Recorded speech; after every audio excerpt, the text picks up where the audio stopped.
Madam President, today is Earth Day, our planet's largest annual civic event. More than 1 billion people in 192 nations are expected to participate in activities to draw attention to the urgency of climate crisis and environmental degradation.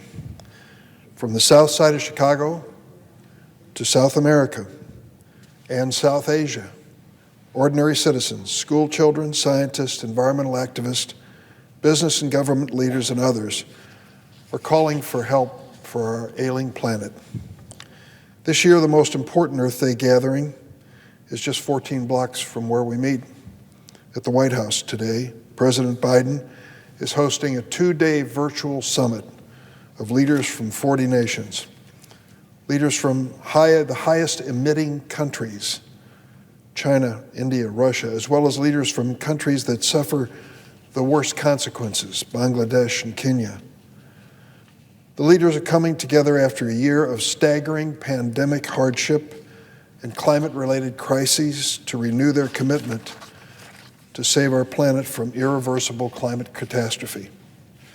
With this Earth Day Leaders Summit, President Biden is sending the world a clear message.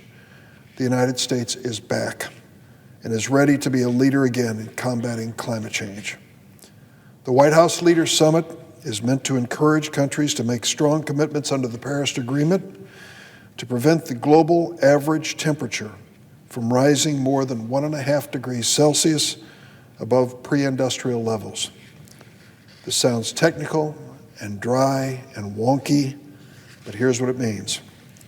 At 1.5 degrees Celsius of warming, much of the world will likely see sea level rise that swallows coastlines, leaves millions of homes underwater, and produces record-breaking droughts, floods, and other climate catastrophe.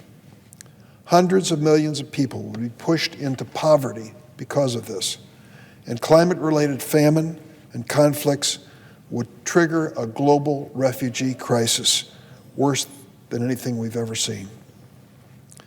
That's the future if we do nothing. That is something we must avoid, and the United States needs to show leadership. President Biden does that today with this meeting. One of his first official acts as president on the first full day in office was starting the process of recommitting the United States to join every nation in the world in the Paris Agreement. If you'll remember, the previous president decided that America would step away from that. At the White House Leaders Summit, the president will announce a new goal to reduce U.S. greenhouse gas emissions by at least 50% by the year 2030. The Biden administration's leadership stands in sharp contrast to what we've seen over the last 4 years. We saw a president withdraw from the Paris Agreement, ridicule science at every opportunity, deny the existence of a growing climate threat, and even to censor the remarks of government scientists that might suggest otherwise. Fortunately, the disengagement by the previous administration didn't prevent the American people, scientists, real business leaders and entrepreneurs, cities and states from ignoring President Trump and moving ahead. There's no substitute, though, for leadership at the top. The American Jobs Plan, which President Biden plans to pass, and I hope to support, is a plan to preserve America's global economic leadership, strengthen America's working families, and build the infrastructure of the future we can count on. The American Jobs Plan, of course, will rebuild America's crumbling rail lines, roads, bridges, ports, water system, strengthen America's power grid, and invest in 5G broadband internet for every community in America. The previous president promised it, didn't deliver. This president wants to deliver with our help. And I've heard those on the floor who then criticize that part of the American Jobs Plan which goes further. The President Biden also wants to invest in green energy, wind, solar, and other renewable energy projects. To hear that described by some of his Republican critics, it's just pure socialism. Socialism? It's a realistic response to the 21st century challenge of climate change. He includes billions of dollars to retrain any workers who are dislocated if they work in the fossil fuel industry, and to find better, well-paying jobs with a future in clean energy and other fields. Just this week, the President of the United Mine Workers of America, a sixth-generation West Virginia coal miner, announced his union was going to support President Biden's American Jobs Plan in exchange for training his coal miners and how they can be effective and also have good jobs in a cleaner energy future. That union understands clean energy. Most Americans do. I hope senators on both sides of the aisle will. American business gets it. I've introduced 2 bills that would bring efficiency and innovation of the marketplace and the financial clout of the federal government to reduce greenhouse gas emissions and create a more sustainable economy that works for the people and the planet. My bills are called the America's Clean Future Fund Act and the Climate Change Resiliency Fund for America Act. We've talked about investing in American infrastructure so we can tackle climate change, create renewable energy jobs, and the industries of the future. But I want to make it clear, our highest priority is to create those jobs right here in America. I hope my colleagues will work with us and won't filibuster the President's efforts to move our economy forward in a dramatic way.